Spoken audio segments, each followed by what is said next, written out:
नमस्कार दोस्तों, मैं अभिनव अग्रवाल आपका स्वागत करता हूँ इस नई वीडियो में। और इस वीडियो में हम बात करेंगे, एक नई भर्ती निकली है, केंद्रीय चयन परिषद सिपाही भर्ती निकली है, बिहार की भर्ती है ये। और इसकी जो आखिरी तारीख है वो है 4 सितंबर 2020। विज्ञापन संख्या 3/2020 है ये। और इसमें टोटल जो नौकरी है वो वनरक्षी पद के लिए है, और जो इसमें टोटल पद हैं वो 484 पद हैं। ठीक है, इसमें पुरुष और महिला दोनों से आवेदन मांगा गया है, अर्थात दोनों लोग ही इसमें आवेदन कर सकते हैं। इसके बाद अगर हम देखें तो अनारक्षित वर्ग के लिए इसमें 186 है पद हैं, और आर्थिक रूप से कमजोर यानी ईडब्ल्यूएस के लिए इसमें 41 पद रखे गए हैं। अनुसूचित जाति वालों के लिए 72 पद हैं, अनुसूचित जाति वालों के लिए 7 पद हैं, अत्यंत पिछड़ा वर्ग के लिए 46 पद आरक्षित हैं, पिछड़ा वर्ग के लिए 125 पद, और पिछड़े वर्ग की महिलाओं के लिए 7 पद। ये महिलाओं के लिए आरक्षण दे रखा है 35%, यानी कि सामान्य वर्ग की महिलाओं के लिए 58 सीटें हैं, आर्थिक रूप से कमजोर वर्ग के लिए 12, अनुसूचित 25, अनुसूचित जनजाति 2, अत्यंत पिछड़ा 17 और पिछड़ा वर्ग 17। ठीक है, बैकलॉग पदों की संख्या है 2, और पिछड़े वर्ग के लिए 71, यानी 484 पद टोटल इस भर्ती के माध्यम से भरे जाएंगे। कट ऑफ तिथि यानी आयु सीमा जो है, शैक्षणिक योग्यता जो जो भी इसमें मांगी गई है उसकी कट ऑफ तिथि निर्धारित करी गई है 1 जनवरी 2020 की।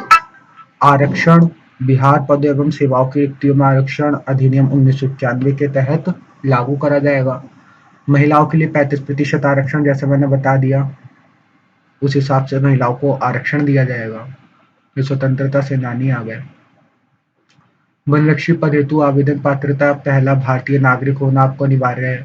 शैक्षणिक योग्यता इंटरमीडिएट पास होना जरूरी है, यानी इसमें 10+2 12वीं पास विद्यार्थी भी इसमें भर सकते हैं।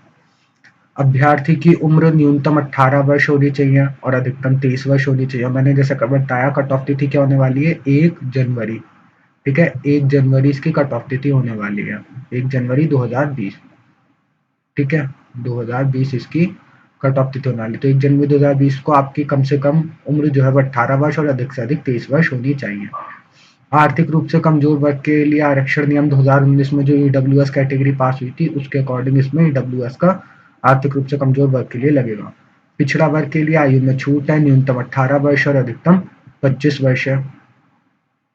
अनुसूचित जनजाति के लिए न्यूनतम उम्र 18 वर्ष और अधिकतम उम्र 28 वर्ष है। बिहार सरकार में कार्यरत ऐसे सरकारी सेवक जिन्होंने कट ऑफ तिथि तक न्यूनतम सेवा में न्यूनतम 3 वर्ष की अवधि पूरी कर ली एवं जो इस प्रतियोगिता में भाग लेना चाहें, उनकी आयु सीमा में अधिकतम 5 वर्ष की छूट दी जाएगी।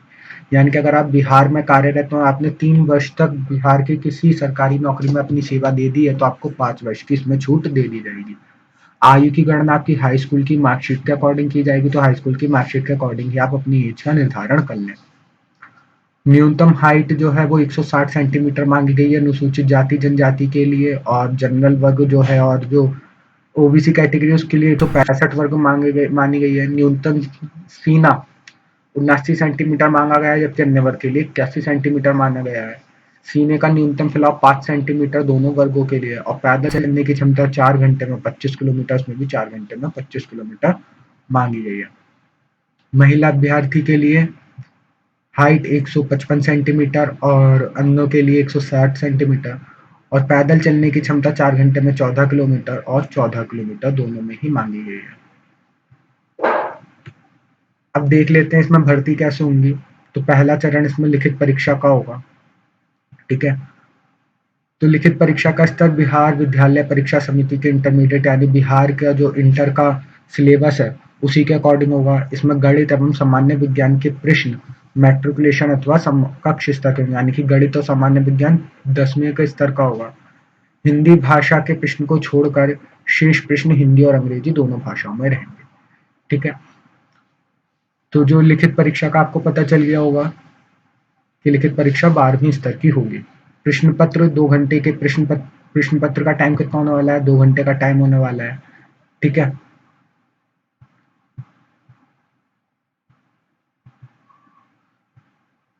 2 घंटे के प्रश्न पत्र में 4 भाग होंगे, जिनमें कुल 100 प्रश्न बहुविकल्पीय प्रश्न प्रकार के होंगे, यानी 2 घंटे का पेपर होगा जिसमें 100 क्वेश्चन होंगे और सारे बहुविकल्प यानी एमसीक्यू टाइप के होंगे। सही उत्तर के लिए आपको 4 अंक होंगे और लिखित परीक्षा का पूर्णांक 400 नंबर की यह पूरा आपका पेपर होगा। अब 4 भाग में, पहले भाग में 30 प्रश्न जो होंगे वो आपके इतिहास से रिलेटेड होंगे, जिसमें आपका राष्ट्रीय और अंतर्राष्ट्रीय महत्व की समसामयिक घटनाएं यानी कि जनरल नॉलेज की घटनाएं होंगी। भारत का इतिहास पूछा जाएगा, भारतीय राष्ट्रीय आंदोलन, भूगोल, भारतीय राजतंत्र और शासन और आर्थिक और सामाजिक विकास से संबंधित प्रश्न होंगे पहले भाग में। दूसरे भाग गणित से होगा, 25 प्रश्न होंगे जिसमें 10वीं कक्षा स्तर के आधारभूत संख्यन, आंकड़ों का निर्वचन, आंकड़ों की पर्याप्तता आदि से संबंधित प्रश्न होंगे। भाग 3 में 25 प्रश्न होंगे जो आपके जनरल साइंस यानी सामान्य विज्ञान से रिलेटेड होंगे, जिसमें आपका सामान्य विज्ञान, पर्यावरण, पारिस्थितिकी, जैव विविधता और जलवायु परिवर्तन से संबंधित मुद्दे होंगे।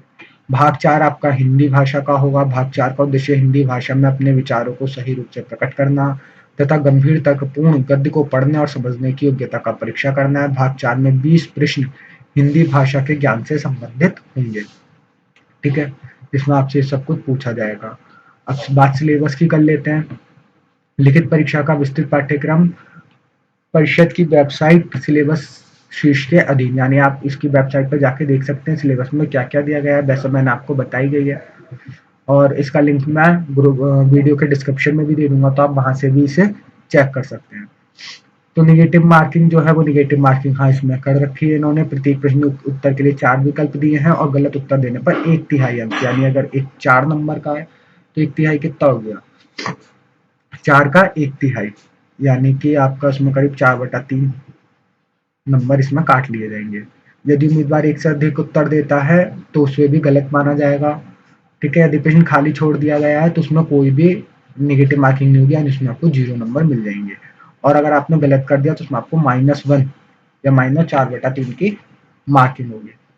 और इसमें जो ऑनलाइन पेपर नहीं होगा, पेपर ऑफलाइन होगा जिसमें आपको ओएमआर शीट दी जाएगी और ओएमआर शीट आपको ध्यान से भरनी होगी। इसमें न्यूनतम कट ऑफ मार्क्स कितना होगा, सामान्य वर्ग के लिए 40%, पिछड़ा वर्ग के लिए 36.5%, पिछड़े वर्ग अत्यंत पिछड़े वर्ग के लिए 34% और अनुसूचित जनजाति वगैरह के लिए इसमें 32% मार्क्स, 32% नंबर आपके लिए अनिवार्य है। उसके बाद आपके शारीरिक परीक्षा, शारीरिक दक्षता होगी। अगर आप इसमें सफल रहते हैं तो आपको वो शारीरिक दक्षता का पेपर नहीं दिया जाएगा। ठीक है, लिखित परीक्षा में प्राप्त अंकों का अनुपात और सफल उम्मीदवारों में से विज्ञप्ति रिक्तियों के 2 गुणा अनुपात, यानी अगर 10 भर्ती हैं तो कितने लोग सेलेक्ट करे जाएंगे, 20 लोग सेलेक्ट करे जाएंगे। ठीक है, 1:2 के अनुपात से इसमें सिलेक्शन होगा, ये वाली बात आप ध्यान रखना।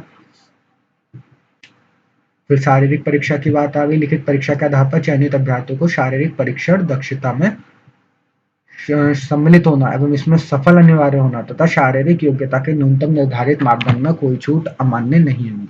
ठीक है, फिर द्वितीय चरण आ गया जिसमें आपका शारीरिक परीक्षण, जैसे मैंने आपको बता दिया, जिसमें हाइट, सीना और आपके पैदल चलने की क्षमता नापी जाएगी और उस दोनों के रिलेटेड आपकी लास्ट में मेरिट सूची बनेगी जिसके अकॉर्डिंग आपको यहाँ पे जॉब मिलेगी। ठीक है, फिर ये आपकी जॉब के लिए अभ्यर्थी का सत्यापन होगा। अब देख लेते हैं, वो सबसे इम्पोर्टेंट पार्ट है, इसमें अप्लाई कैसे करना है। तो इसके लिए आपको इस वेबसाइट पे जाना होगा www. मैं इसे हटा देता हूँ। इसमें आपको इस वेबसाइट पे जाना होगा www.csbc.bih.nic.in, जिस पे आपको सब कुछ डिटेल में दे रखा है। आप इस पे जाके इस पे अप्लाई कर सकते हैं। अच्छा, इसकी फीस क्या होने वाली है, तो इसकी फीस जनरल वालों के लिए जो है, सामान्य वर्ग के लिए और आर्थिक रूप से कमजोर पिछड़ा वर्ग के लिए 450 होगी और बाकी जितने अनुसूचित जनजाति हैं उनके लिए 112 रुपये रखी गई है। इसे आप online credit card, debit card, UPI, net banking से जमा कर दे सकते हैं। अब ऑनलाइन आवेदन भरने के लिए आवश्यक निर्देश वो आपके 10th की मार्कशीट और 12th की मार्कशीट और पहचान पत्र इसमें लगेगा। साथ ही आप अगर जाति प्रमाण पत्र और निवास प्रमाण पत्र भी इसमें लगेगा। तो ध्यान से आप कोई भी गलत सूचना इसमें नहीं भरें, वरना आपके खिलाफ कार्रवाई भी हो सकती है और रद्द तो फॉर्म हो ही जाएगा। ठीक है, इसके लिए आपको ईमेल आईडी और मोबाइल नंबर अपना ध्यान से रखना है, क्योंकि उस पर आपकी ओटीपी आएगी और समय समय पर परीक्षा से जुड़े हुए निर्देश भी आपको ईमेल आईडी पर भेज दिए जाएंगे। ठीक है, तो ईमेल आईडी अपनी संभाल के भरें इसमें। ठीक है, मोबाइल नंबर, ई आईडी हो गया। उसके बाद बैंक शुल्क का मूल्य हो गया, ऑनलाइन भुगतान करा जाएगा। ठीक है, ध्यान से पढ़ना क्योंकि प्रमाण पत्रों के मिलान के समय अगर कोई भी गलती पाई गई तो आपकी उम्मीदवारी ही निरस्त हो जाएगी, ठीक है? और हो सकता है कानूनी कार्रवाई भी कर दी जाए, तो बहुत ध्यान से इस फॉर्म को आप भरिएगा। ऑनलाइन आवेदन मैंने आपको बता दिया है, ठीक है? तो इसी के साथ हमारी ये वीडियो खत्म होती है। उम्मीद करता हूँ कि आपको ये वीडियो अच्छी लगी होगी। अगर आपको ये वीडियो अच्छी लगी हो तो अपने दोस्तों के साथ इसे शेयर करिए, हमारे चैनल को सब्सक्राइब करिए और इस वीडियो को लाइक करिए, ताकि मैं आने वाली नई-नई सरकारी जॉब्स की नोटिफ़िकेशन जल्दी से जल्दी ला सकूँ। और बताइए कि आपको जनरल नॉलेज से रिलेटेड वीडियोज़ चाहिए, क्योंकि मेरे पास बहुत सारी पीडीएफ वगैरह पड़ी हुई हैं। अगर आपको चाहिए तो मैं अपने चैनल पे भी जनरल नॉलेज की सीरीज़ शुरू कर सकता हूँ। वैसे तो बहुत सारे चैनल्स पे चल रही है, पर हमारी सीरीज़ कुछ ख़ास होगी, ठीक है? तो आप कमेंट करके बता सकते हैं। तो इस वीडियो को हम यहाँ ख़त्म करते हैं। धन्यवाद।